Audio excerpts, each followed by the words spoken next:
이재명 후보가 미국의 시사주간지죠. 타임이 뽑은 올해 가장 영향력 있는 100일의 리더, 여기에 또 선정됐다고 합니다. 타임지는 현지 시간으로 16일 백인 지도자 부문에 도널드 트럼프 미국 대통령, 제이디 벤스 미국 부통령 등과 함께 이재명 후보를 명단에 올렸는데요.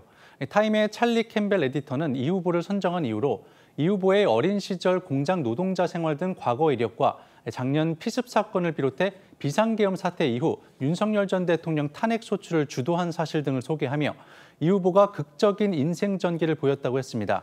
또 대선의 승리가 유력한 주자라고 평가했습니다. 민주당의 일강구도로 그렇게 평가받고 있는 이재명 후보가 어제 이제 정책 싱크탱크를 출범을 시켰습니다. 거기에 이제 공동대표를 맡은 분이 유종일 교수인데요. 이 유 대표가 언론과 인터뷰 또 기자들과의 인문일답을 통해서 이재명 대표의 정책 트레이드마크라고 할 수 있는 기본사회론, 이거를 이제는 하지 않겠다 이런 식으로 얘기를 했고요.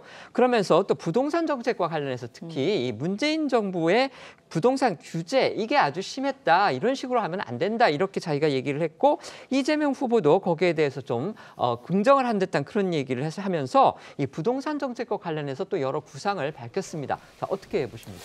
근데 기본소득과 관련해서는 이재명 전 대표가 사실은 지난 대선에서도 기본소득 얘기를 많이 했었죠. 근데 대선 공약에서는 빠졌어요.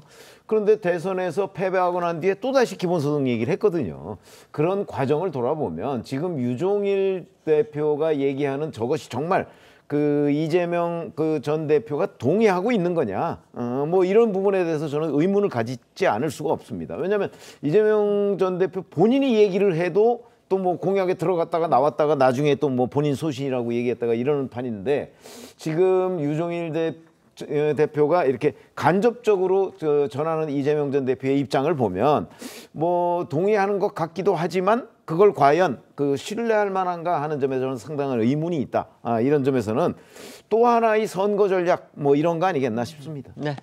사실 이재명 전 대표가 그동안 본인이 실용주의자다 이걸 내세우면서 이른바 우클릭 또는 중도 외연 확장 행보를 보여온 것도 사실이거든요. 그렇기 때문에 그런 부분과 유 대표의 이야기들이 결이 같다라고도 판단할 수 있을 것 같습니다.